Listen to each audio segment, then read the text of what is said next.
Skies will be across Scotland and Northern Ireland, albeit with a few showers into the northwest, and temperatures where we get the clear skies dipping into the low double figures, mid to high single figures.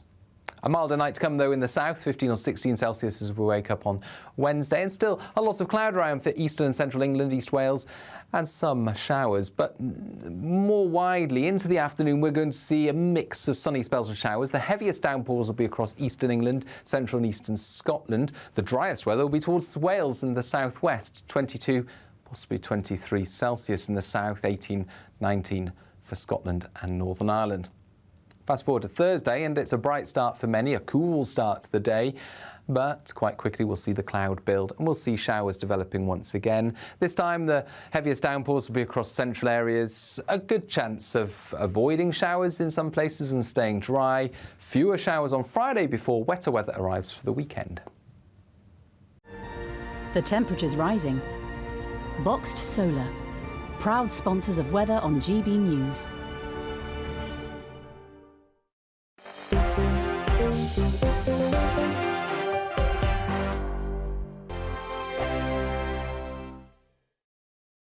What you get for breakfast is something that, if we do our jobs right, you will wake up to news that you didn't know the night before. It's a conversation. It's not just me and Eamon. We want to get to know you, and we want you to get to know us. From 6, it's Breakfast with Eamon and Isabel. Monday to Thursdays on GB News, Britain's news channel. Westminster is going around in ever-decreasing circles, followed by the media. Britain is broken. How on earth did we get into this mess? But more importantly, how do we get out of it? Join me at 7 p.m, Mondays to Thursdays on Farage, here on GB News. We will have open, rational debate. We've got to work out how Britain moves forward from this. Join us here on GB News, the People's Channel. Britain is watching. When the news happens, it happens here. And really important breaking news. Breaking news this morning. On TV, radio and online, the news starts here on Britain's Newsroom. All the biggest stories and the answers that you need from across the UK and beyond. Join Britain's Newsroom from 9:30 on GB News. The People's Channel, Britain's news channel. Join me, Patrick Christie's, Monday to Friday, 3 till 6. We tackle the day's news agenda like you've never seen before. It's high tempo, high octane, the most controversial topics and the best guests. You will not be able to take your eyes and ears off it. I'm not afraid to ask the questions that you really want answered. 3 till 6 p.m, Monday to Friday on GB News, the People's Channel, Britain's news channel. People in Britain, they love free speech, but they also love fair play. I don't care if I'm speaking somebody from a trade union, from the Labour Party, somebody from the SNP. And I think the viewers like to see that actually we can challenge one another, but in a positive way.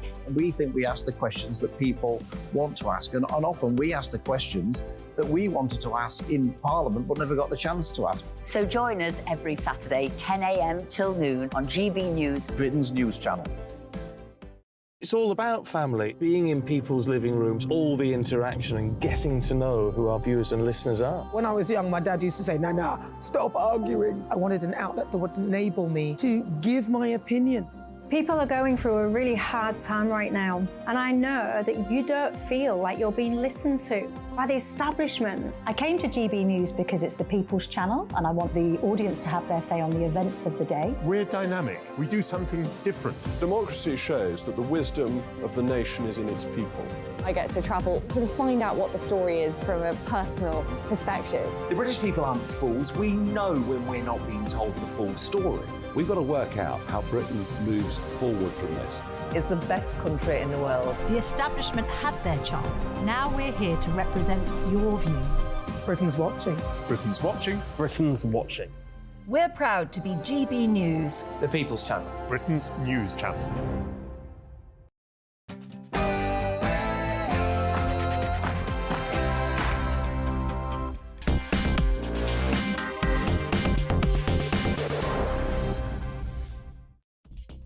Good evening. Tonight I'll be showing you the Coutts files. Yes, I told you last night I'd received them back. They are full of malice and full of prejudice. And I'll be asking the question, could you be next? But before all of that, let's get the news with Polly Middlehurst.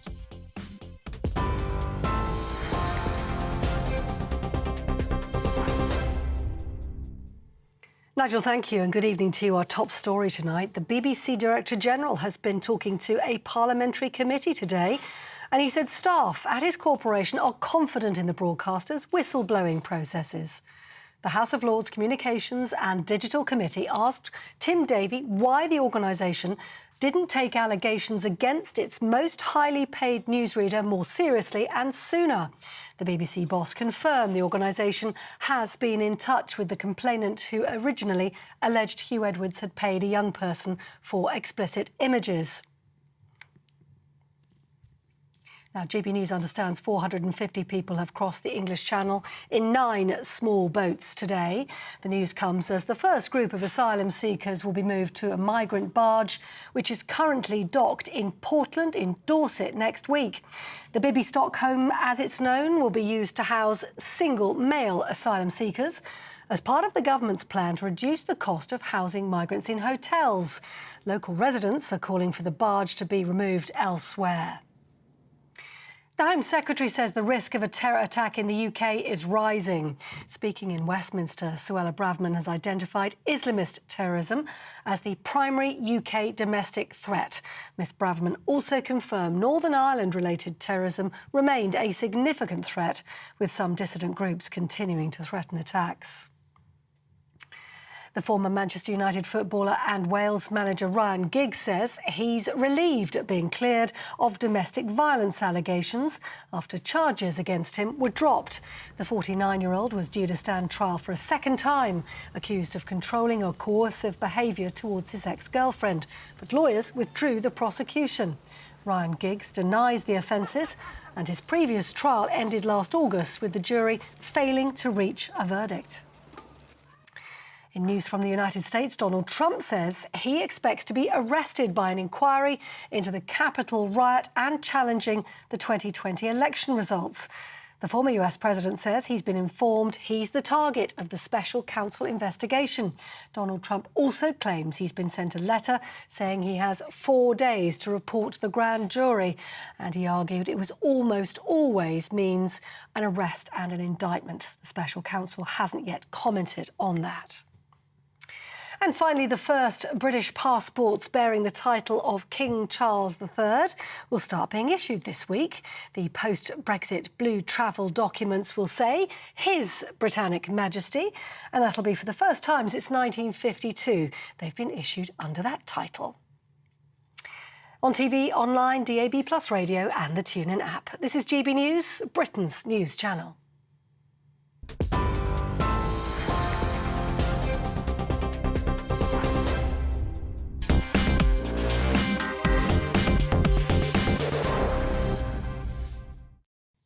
Good evening. Well, last night I told you that I'd received the subject access data I'd requested from Coutts Bank, the bank who cancelled my account. Now, bear in mind, this is important.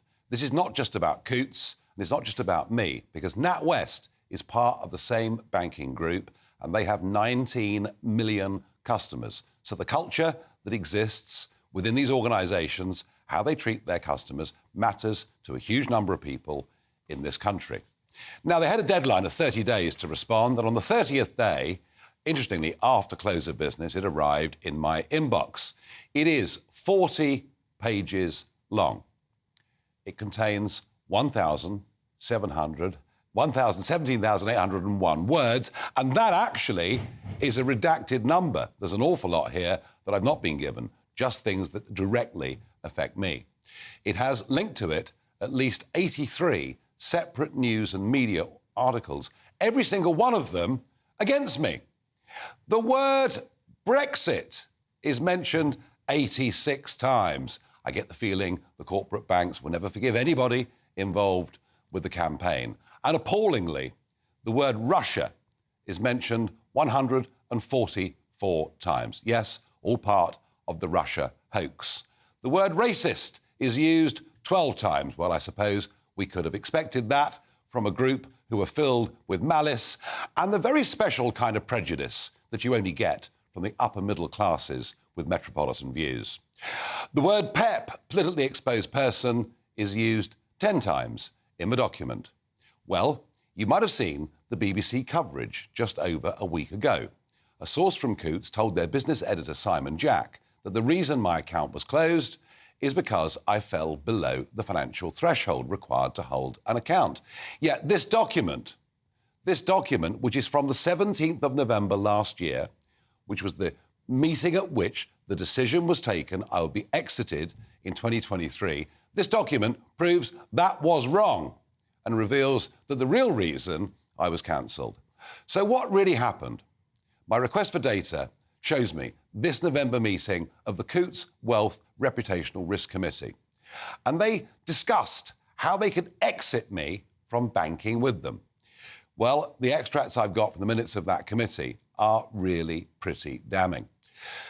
Quote, the committee did not think continuing to bank Nigel Farage was compatible with Coutts, given his publicly stated views that were at odds with our position as an inclusive organisation. Their recommendation was that once I'd paid off my mortgage, which I did in early March of this year, that my Coutts account should be shut down.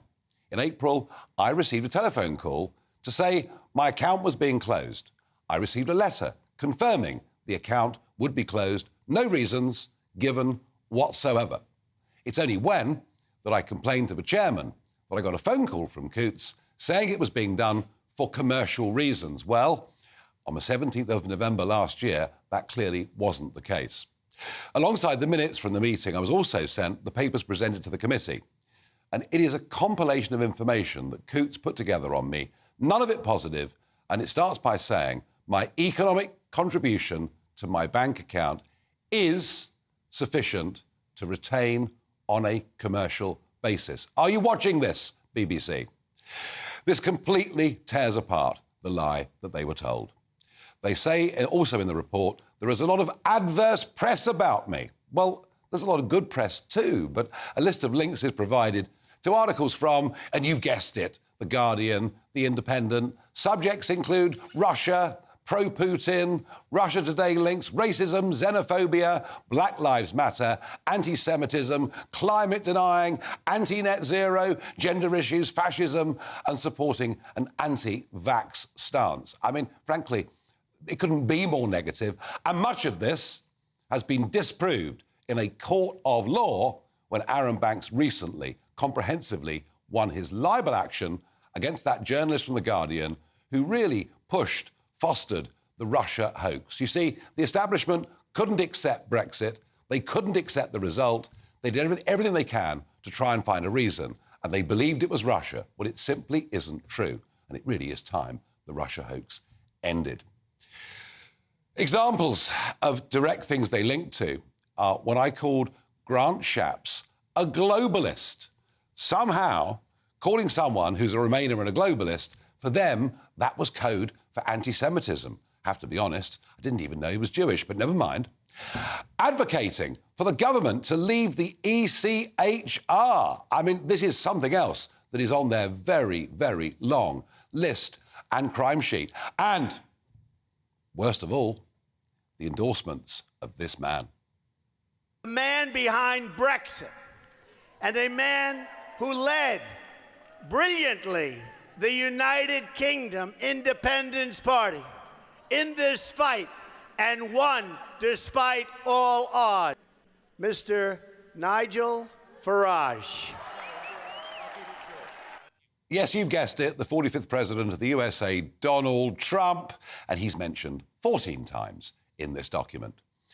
Another extraordinary sin is that I've been backing Novak Djokovic and interviewing his family. And there I was in Djokovic's trophy room in Belgrade, talking to his uncle whilst he was under effective house arrest in Australia. Apparently this is something else that is on the long, long charge sheet. You would think reading this document, actually, that I was getting ready, they were the prosecution for a very, very important criminal trial.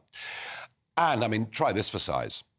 Even when I retweeted this clip of Ricky Gervais, which they describe in the report as a transphobic comedy sketch, well, you watch it, you make your minds up.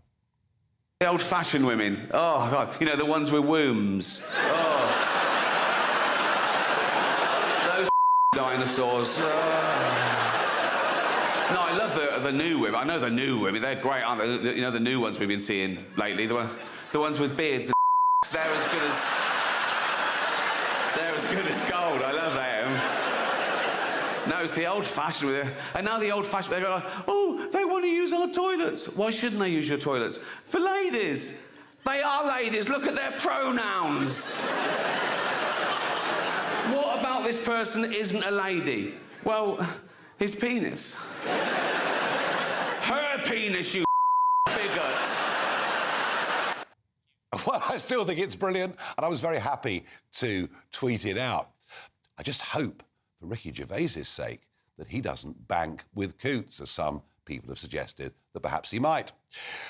But let's move on to the more serious issue, the Russia hoax. Throughout the report, they mention Russian quotes like, while it is accepted that no criminal convictions have resulted, oh, that's nice of them, commentary and behaviours that do not align to the bank's purpose and values have been demonstrated.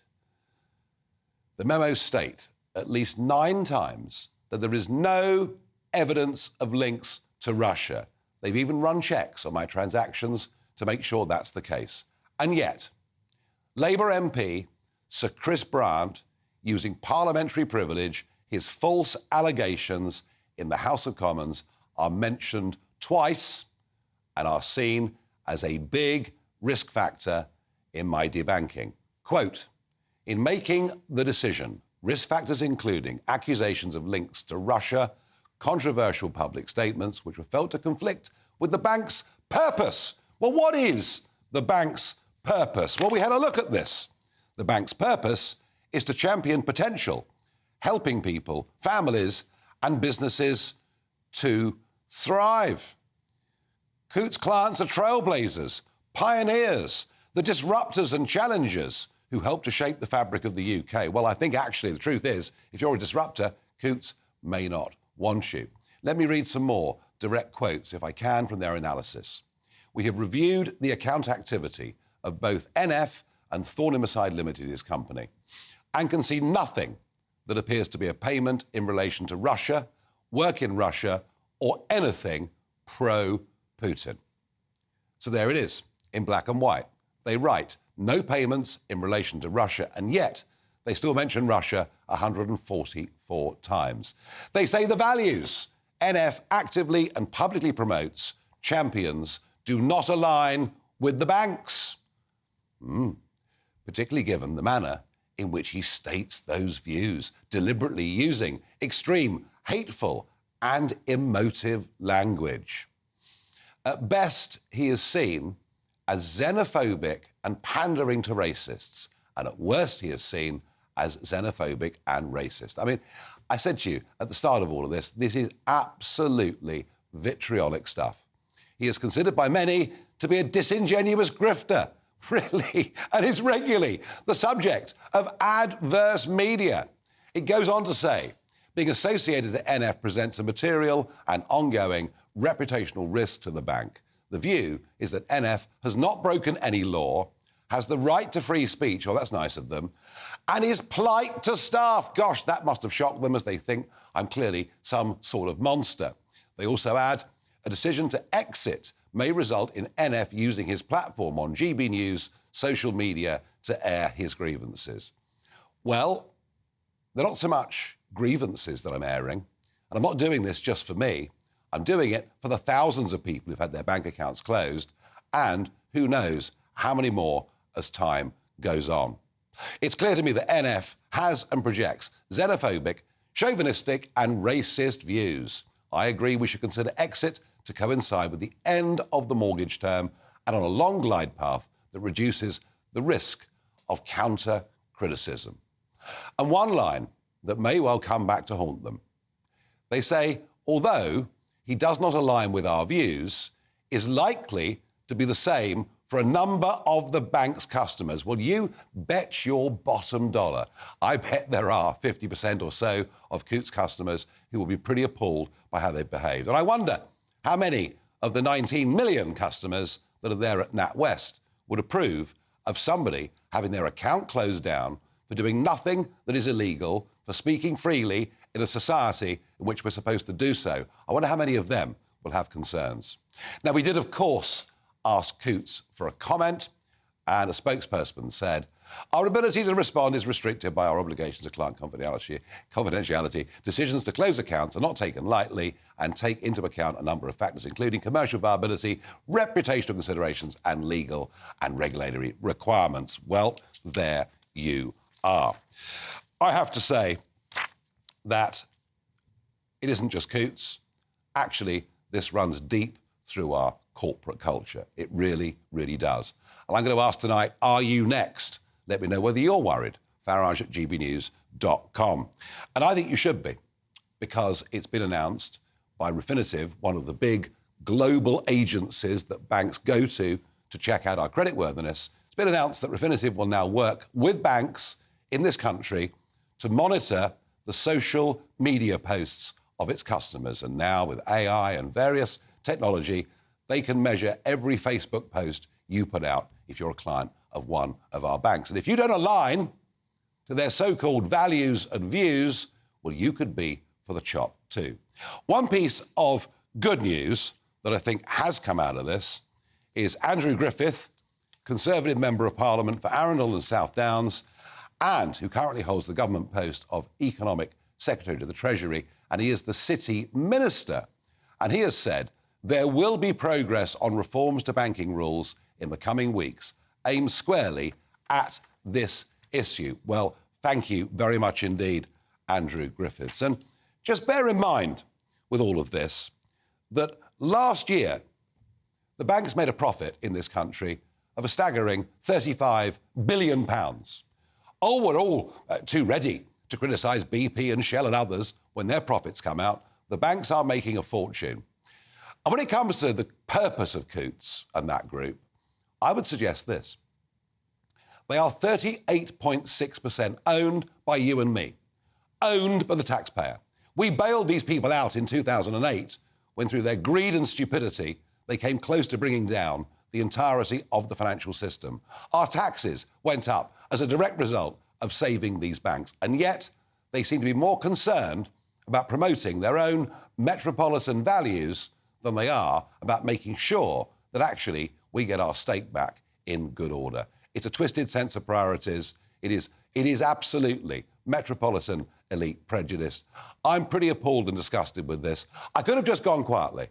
I could have just said nothing, because in many ways, as they acknowledge in the report, it's been slightly embarrassing for me to say these things, and no doubt does huge damage to my own creditworthiness. Going on from here, you know, the question on the form, have you been refused an account? Have you had an account closed? But I'm not just doing this for me, I'm doing it because I'm really fearful that if we continue down this route, we'll finish up with a Chinese-style social credit system where only those that have the right views can fully participate in society. And I will, later on in the show, describe to you exactly how this system works in China. You can get a lot more of this here on GB News throughout the evening. The Daily Telegraph have done online a very big piece on it. I hope I can help provoke a really big national debate. In a moment, I'm going to speak to former Chancellor of the Exchequer, Lord Lamont, to get his reaction.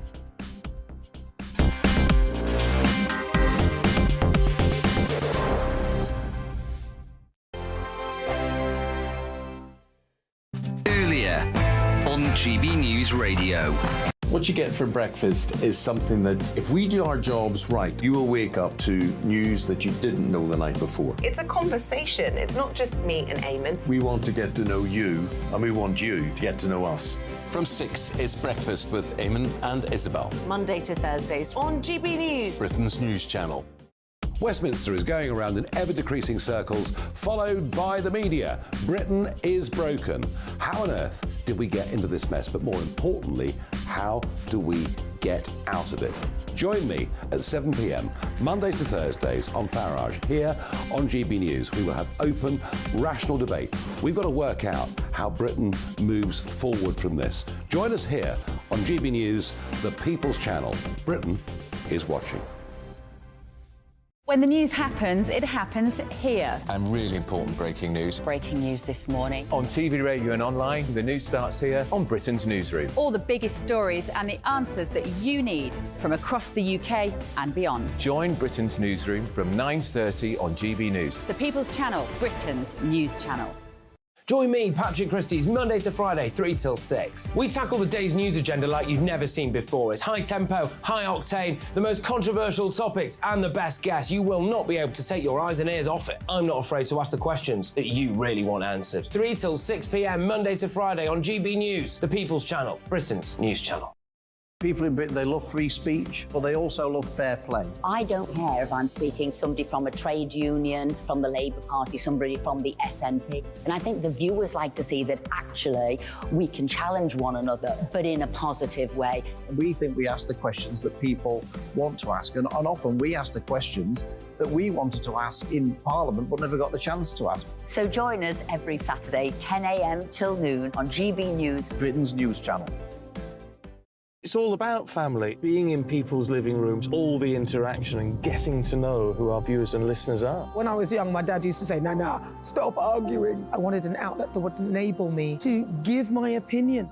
People are going through a really hard time right now, and I know that you don't feel like you're being listened to by the establishment. I came to GB News because it's the People's Channel, and I want the audience to have their say on the events of the day. We're dynamic. We do something different. Democracy shows that the wisdom of the nation is in its people. I get to travel to find out what the story is from a personal perspective. The British people aren't fools. We know when we're not being told the full story. We've got to work out how Britain moves forward from this. It's the best country in the world. The establishment had their chance. Now we're here to represent your views. Britain's watching. Britain's watching. Britain's watching. We're proud to be GB News, The People's Channel. Britain's news channel.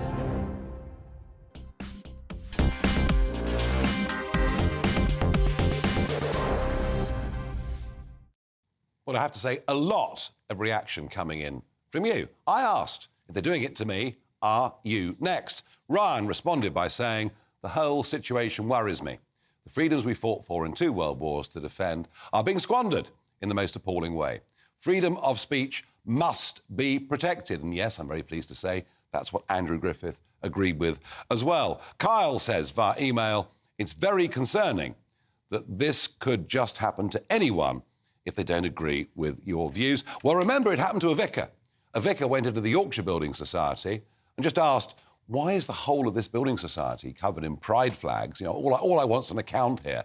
I don't want political lectures. And they did close down his account.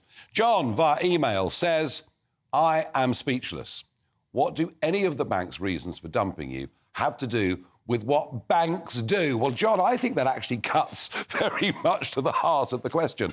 Very pleased to be joined by Lord Lamont, former Chancellor of the Exchequer. And John has a good point here, doesn't he? I mean, it seems to me, Norman Lamont, that somehow through the public sector and the private sector, there's been this political march of the left that's gone on for some years. Yeah, can I just say, I was appalled when I looked at the documents. I've only read them rather quickly, but it seems to me the right to have a bank account is a fundamental right if you've been a long-established customer. And it seems to have been closed down because the bank has taken the view that your views, as expressed publicly, are not compatible with their values. But what are the values of Coutts Bank? You know, the customers will have different views on Brexit, they will have different views on Djokovic and anti-vax, they will have different views on global warming. And from the minutes of the meeting, it appears, I've only seen what you've provided to me, but it appears that the executives of the bank were going through your views and saying these are incompatible with our values. That is not the function of a bank. And I think it is shocking. I say that having just glanced at the documents, but I really do. So how's it happened? How we've had the politicisation in many ways of our civil service. Much of our public sector is now overtly political, and now it seems the private sector too. How has it happened? Well, I think there are two things here. There is, first of all, the regime of the PEPs, the politically exposed persons. That goes back a long way. one can understand why governments, taking a global view, the whole world, said we want politicians to be subject to more checks and more scrutiny because they are liable to the temptation of corruption, etc., etc. Globally talking, not about Britain in particular. But that has got completely out of hand. We had the example the other day. Dominic Lawson disclosed that his daughter, who has Down syndrome, had been refused a bank account. Why? Because her grandfather, Nigel Lawson, had been Chancellor of the Exchequer. That is completely outrageous. Well, it is. It is. It is. And this is all because the European Union took these international agreements, made no distinction between domestic PEPs and international PEPs. And so Nigel Lawson's granddaughter was being treated with the same scrutiny as an African dictator. I mean, the whole thing is mad. But it came to us, Norman Lamont, through an EU directive. And here we are, 7 years after Brexit. Plenty of people, I know in the House of Lords, and their families have been affected. Why don't the government do something? Well, I think the government are alert to this issue. There's been a lot of pressure. A lot of people in the House of Lords are very discontented about it. And there's been a lot of complaint in debates, and the government has, and Andrew Griffiths confirmed today to you that he was confirming this. So I think it's partly that. But I come back to the first point. This absurd business, the bank has got values. They confirmed in their analysis that you have not been, they said, as so far, convicted of anything. I mean, they can't wait. Not formally accused, not formally convicted of anything. They admitted that you've complied with the law. They admitted that you complied with the criteria for being a customer. But your views were incompatible with theirs. But I think this is extraordinary, that a bank should set itself up as some judge of political correctness and should judge the customers accordingly. I think banks will be sorted out into good banks, bad banks, reactionary banks, progressive banks. I know they're becoming... But, I mean, this is something that will cause the Chancellor and the Treasury a lot of heartache, because I know that he is very worried about this. And I think this will be fed into the inquiry, the review that is already taking place. The FSA also, FCA will also be looking at this, I think. Well, I jolly well hope so. Now, staying with banking, but moving on from me, the number of people that have reached out to me in the last couple of weeks, I'm talking about businesses here, small businesses, whether they're window cleaners, whether they're running fish stalls, whether they're pawnbrokers, anybody involved whose business is predominantly in cash is being given a hard time by the banks, and in some cases, in fact, thousands of cases, simply being closed down. We know that money laundering goes on. We know that money laundering with the international drugs trade happens on a huge scale. But it seems to me the way the banks are dealing with this is punishing the innocent. Yeah, but I think you're talking about something different there. Yeah, but it's still banking. Yeah, it's still banking. You're determined to have a go at the bank. I am. Yeah, well, I'm not necessarily on your side on that generally. I mean, I think, people are always very critical of banks and the fact that they're making too much money, which you've already made as a point on this programme. And also when things are getting difficult and bank accounts are sometimes closed, people are very critical of that. But this is completely different. This is about closing down bank accounts. For political views. For political reasons. And it should not be allowed to happen in a free society. Well, it is beginning to happen. And I mentioned in my talk-in that Refinitiv, one of the big agencies, they are now going to work with banks to monitor social media posts of banks' customers. So this could extend much more widely. Yeah, this is also part of a wider movement, ESG, the criteria of environment, social and governance issues. And it applies also to investment companies, people who are making investments, asset managers. Are they investing in companies that correspond with the correct values in the environment, governance? Governance, of course, is important. But these go very, very wide. And I think it's completely impractical, as well as completely odd and completely vague, that investments should be judged by what they're doing to the environment. I mean, if businesses are complying with the law, that ought to be a sufficient reason to invest in them. Well, there is a saying, isn't there? Go woke, go broke. And certainly Bud Light, with their advert recently have had a big decline in sales. The thing about banks... But I think ESG is something that needs to be discussed much more because it's at odds with what free enterprise ought to be. Free enterprise is about making profit, acting for shareholders. ESG is saying businesses have other objectives, political objectives, and I don't think this has been critically examined enough. There's a big backlash against it occurring in America, who led this way, and now people are beginning to revolt against it. Well, it'd be no surprise to you to know that in this document, Coutts state very clearly that they're pro-ESG. Lord Lamont, is free speech under threat? Well, I think this is a threat to free speech. It may not be a complete threat to free speech, but it's incompatible with free speech. I mean, it is ridiculous. The number of issues that were... I mean, there was a section in the documents that just said adverse publicity. Well, are people to be excluded from a bank account simply because they've had adverse publicity? That adverse publicity may be completely unfair. I thought it was extraordinary. There should just be a list of things, whether it was you supporting Mr. Djokovic, supporting President Trump. You couldn't make it up, really. Don't tell me that other customers of Coutts don't support Mr. Trump. I might not agree with you, but I'm sure there are lots of people who support Mr. Trump. And, of course, there was global warming as well. And, of course, most of all, Brexit. Most of all, Brexit. Norman Lamont, thank you. Yes, I'll never be forgiven. Now, I've mentioned a couple of times to you about the China style, the Communist Chinese Party's social credit system. And I bet a few of you go, yeah, well, I've heard of that.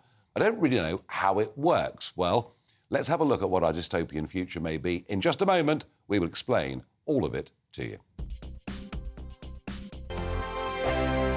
The Live Desk with me, Mark Longhurst. And me, Pip Thompson. It's here Monday to Friday on GB News. From midday, we'll bring you the news as it breaks, whenever it's happening and wherever it's happening, from across the UK and around the world. Refreshing, feisty, but with a bit of fun too. If it matters to you, we'll have it covered on TV, radio and online. Join the Live Desk on GB News, the People's Channel, Britain's news channel. So Jubes and Kerr, we tackle the issues of the day with real robust debate, both sides of the fence, battling it out with me in the middle with my forthright opinions and views. And often really interesting things happen because you start with a position and then by the end of the debate you find actually, well, I might not have thought about that one. What we need in this country is two new political parties. You should maybe think about doing a 2024 calendar. I'm Michelle Dewberry and I'm keeping you company right through until 7 o'clock this evening. GB News, the People's Channel, Britain's watching. Monday to Thursday, 9 p.m. till 11 p.m. Join me, Dan Wootton. I'll bring you the sharpest takes and hottest debates. Do you not believe in prison? I don't believe in prisons. I'm completely stunned. I guarantee you there'll be no spin, no bias, no censorship. I actually was personally quite offended by it. And no reason to go to bed. So I guess they've always been quite woke. That's Dan Wootton tonight on TV, radio and online. Monday to Thursday from 9 p.m. till 11 p.m. on GB News. The People's Channel, Britain's news channel. In a world of dull and predictable radio and TV shows. Oh, hi. On Mark Dolan tonight, we've got big guests. We drill into the big stories of the day. The show adds up to a brilliant listening and viewing experience. Mark Dolan Tonight is the most entertaining current affairs show ever, and that's a fact. That's Mark Dolan Tonight, Friday, Saturday and Sunday from 9. Only on GB News, Britain's news channel. Like all families, we have arguments every now and then, but actually we agree on what the mission of GB News is, and that's the most fundamentally important thing. GB News provides the kind of platform that lets all voices be heard. We don't hold back. We're free to say what we really think. Just because some people who live in a tiny little Westminster bubble think that their particular story is important, that's not the most important story for me. And often there will be difficult stories, stories that you won't find on the establishment media. Because what people think in the north of England may be very different to what they're thinking in the home counties. We're going to carry on telling the world what life is really like for households up and down the UK. We love to be in your car, in your kitchen as you're having your breakfast. Whatever you're doing, you are part of the show. If it matters to you, it matters to us. Britain's watching. Britain's watching. Britain's watching. We're proud to be GB News, the People's Channel, Britain's news channel.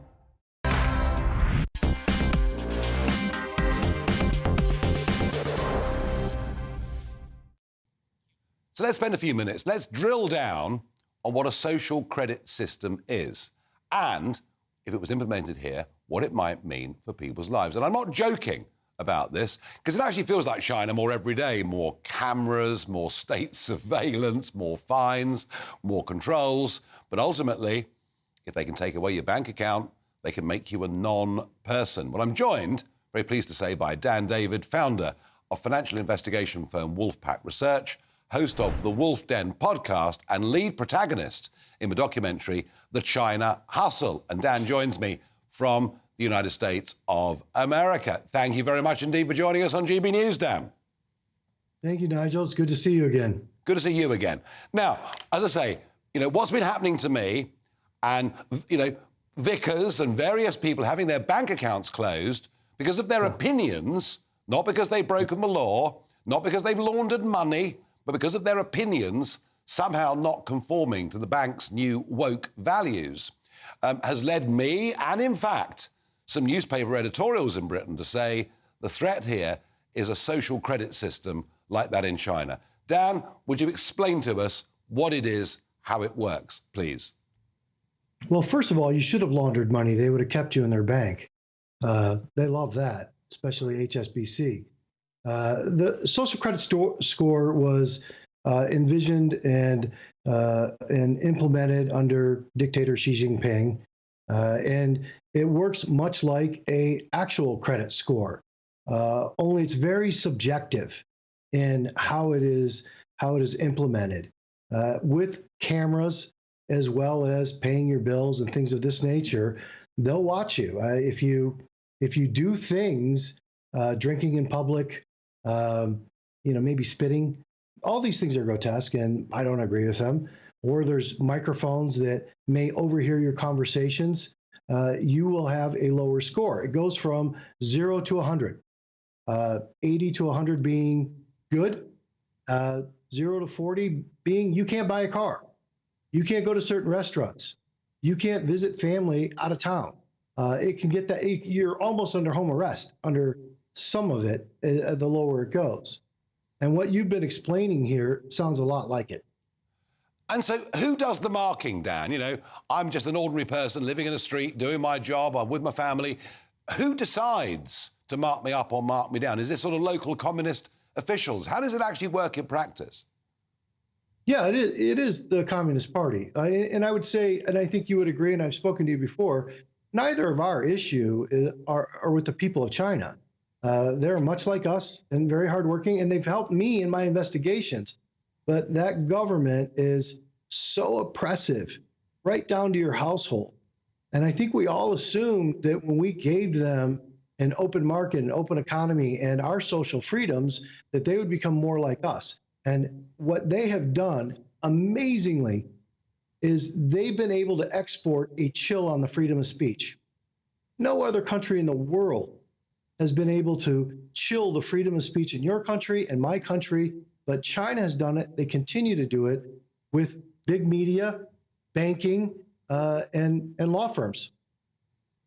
Dan, you are one of the people who has spoken out about China, and I'm very grateful to have you on tonight to educate people about what social credit actually means. Because, my question to you is, why is there so little discussion in the West as to what China really is as a state, what it's really doing to its people, be it the Uyghurs or anyone that's marked down on social credit? Why is there so little debate? Is it because, effectively, many in the West are corrupted by their money?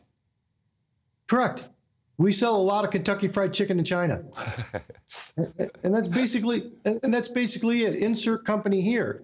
But the strongest foot soldiers that the China Communist Party has here in the United States are the Fortune 500 CEOs who do not want anything but a predictable quarter and a predictable annual outcome, or that's their job. And they will sell out their own country to do it, unfortunately. Dan David, it's exactly the same on this side of the pond. If I look at a list of people who've been non-executive directors of Huawei, I see a list of the great and the good, former big civil servants, business bosses, politicians. It's exactly the same game. Dan, thanks for coming on and joining me. And we'll do our best to wake people up as to what China really is under this awful communist regime. Dan, thank you for joining me. Now, my What the Farage moment. Well, there's been all the talk, hasn't there, about the barge. The barge is now there in Portland, next to Weymouth. It will take up to 500 young men. It's been a huge news story. But let me show you what was happening in the English Channel in the Port of Dover this morning. And there we see a Border Force vessel coming in. This was earlier on this morning. And as you can see, it is absolutely rammed. And there they come up the gangway, a whole host of young men. Yeah, absolutely rammed. Another Border Force vessel literally backed up behind it. We haven't got the actual figures for the numbers crossing the English Channel today. We're guesstimating that it'll be about 450. And I would have thought tomorrow it'll be the same number, if not more. So when you tell us that your government, that you're getting on top of this problem, think about this. That barge and the row about that barge was filled up today. A barge fill have crossed the English Channel today, and another barge fill will cross the English Channel tomorrow. Now, change of subject. In a moment, we're going to talk about a report from the Henry Jackson Society suggesting there are elements of extremism in relation to blasphemy laws that are still being given a blind eye in this country. Let's find out more and ask perhaps for suggestions as to what we can do.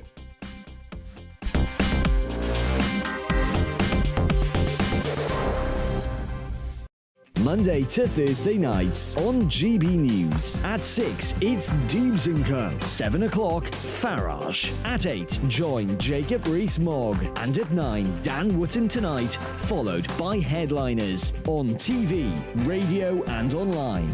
This is GB News. Now then, Lee Anderson here. Join me on GB News on my new show, The Real World, every Friday at 7 p.m, where real people get to meet those in power and hold them to account. Every week, we'll be hearing your views from up and down the country in the real world. Join me at 7 on GB News, Britain's news channel. Join me, Camilla Tominey, on Sunday mornings from 9:30, taking the politicians to task and breaking out of SW1 to see how their decisions are affecting you across the UK. Bursting the Westminster bubble every Sunday morning, only on GB News, the People's Channel. Britain's watching. Join us every night on GB News at 11 p.m. for Headliners, which is 3 top comedians going through the next day's news stories, which is exactly what you need, because when the establishment has gone crazy, you need some craziness to make sense of it. So join us 11 p.m. every night on GB News, the People's Channel, Britain's news channel. I'm Andrew Doyle. Join me at 7 o'clock every Sunday night for Free Speech Nation, the show where I tackle the week's biggest stories in politics and current affairs with the help of my 2 comedian panellists and a variety of special guests. Free Speech Nation, Sunday nights from 7 on GB News, the People's Channel, Britain's news channel. Every Sunday from 11, join Michael Portillo. There will be topical discussion, looking at the week before and the week to come. So kick back and relax at 11 a.m. on Sundays on GB News with me, Michael Portillo. GB News, the People's Channel, Britain's news channel. I joined GB News because I was sick and tired of not hearing my views being represented, not just mine, but so many people that I knew and spoke to. I just couldn't get my voice out there. I couldn't say anything. I couldn't do anything. Whatever the narrative was, I kind of had to follow it. GB News is there to provide a voice for those who have been ignored by the establishment media. We think different things. We've got a different style. GB News is here to be optimistic and positive about the future. It's real kind of dynamic and flowing, with the audience very much at the heart of it, like a big family. Here at GB News, we talk about the things that matter to you. Hearing the voices from right across our towns and cities, especially our towns. All sides of the argument represented with a heavy dose of opinion. We're on a mission here to make a difference. And the GB News family really is here for you, and whatever time of day you can watch or listen. Britain's watching. Britain's watching. We're proud to be GB News, the People's Channel, Britain's news channel.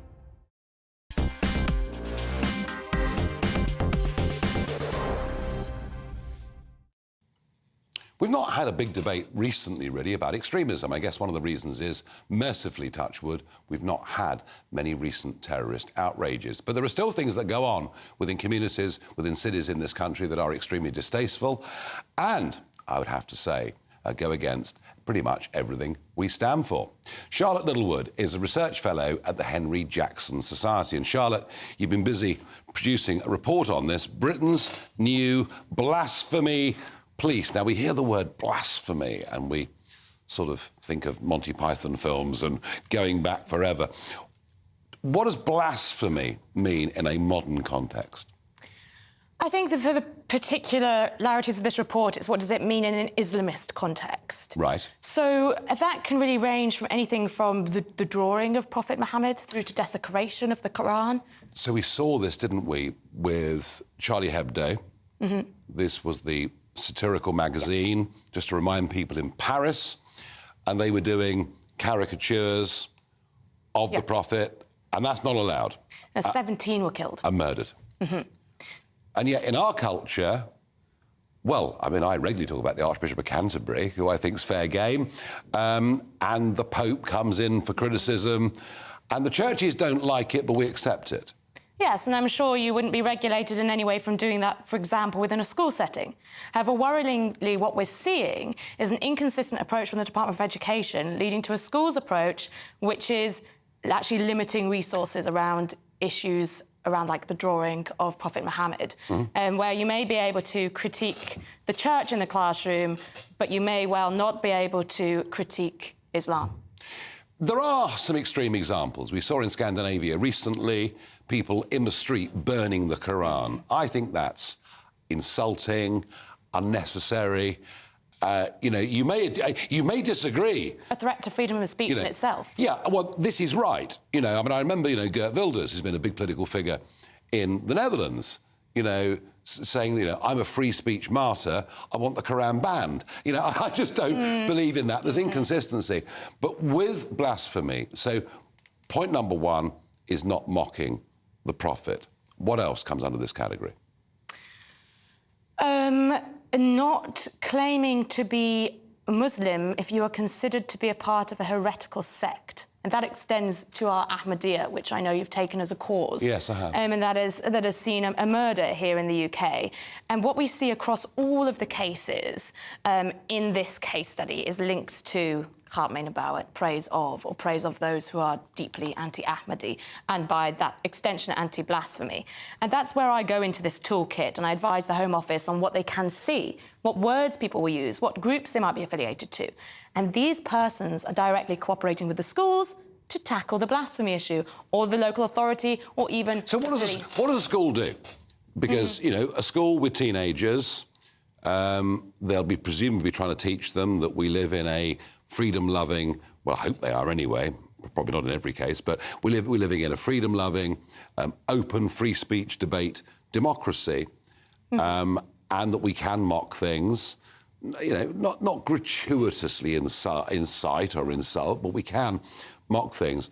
How do they deal with the Islam issue? And, by the way, this is not, is it? This is not the whole of the religion of Islam. This is particularly a Pakistan problem, isn't it? Particularly Pakistan, for the UK context. It differs across Europe, actually, depending on the diaspora. So for us, it is particularly a Pakistan issue. Nearly 70% of our mosques are Deobandi or Barelvi, so sects from the subcontinent. And Barelvism lends itself more to this extreme anti-blasphemy notion. So we're talking about that. The schools are approaching it in a haphazard, inconsistent manner because the DOV is not giving consistency. So we have two particular schools cases, Batley and Wakefield, and the Batley case came before the Wakefield case. Remind us of the Batley case. Right. The Batley case was the drawing of caricatures by the teacher, and the teacher is still in hiding. Still in hiding? Still in hiding, and the school apologised.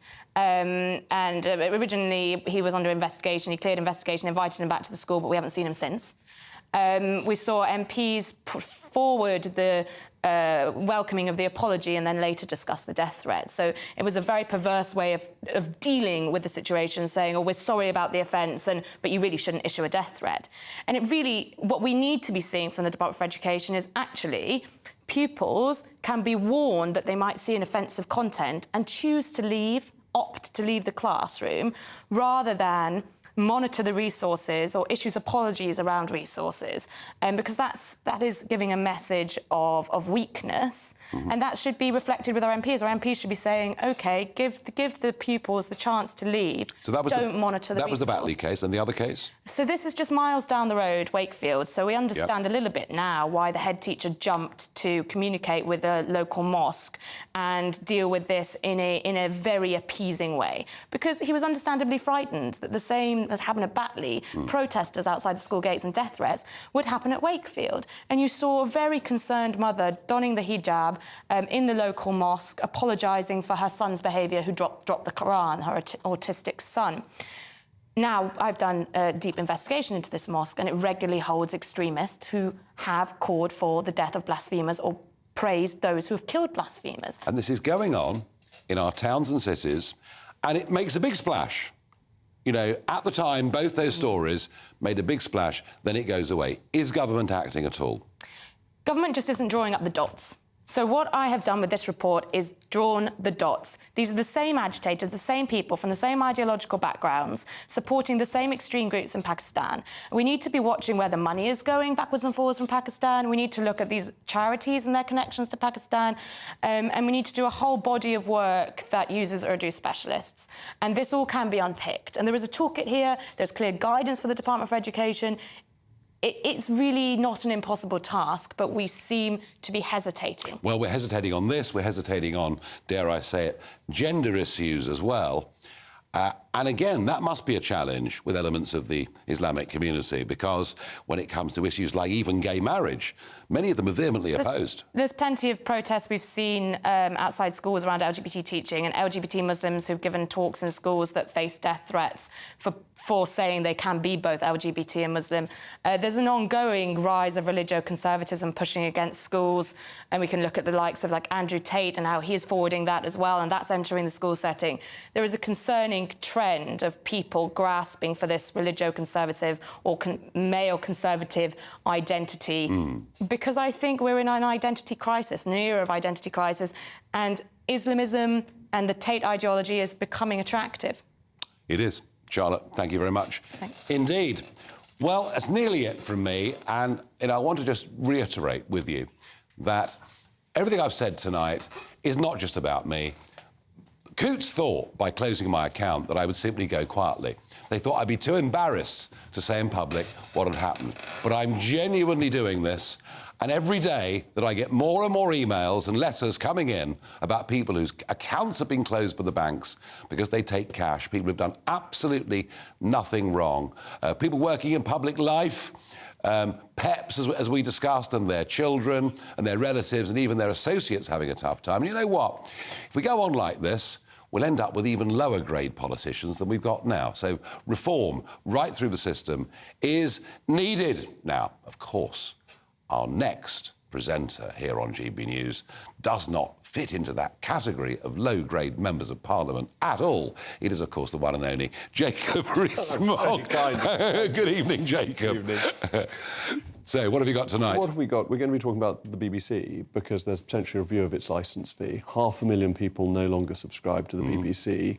Is this a model that works nowadays when people have such choice, such a range of choice? They can subscribe to things, they can view when they want, on their demand, not being told what they ought to watch.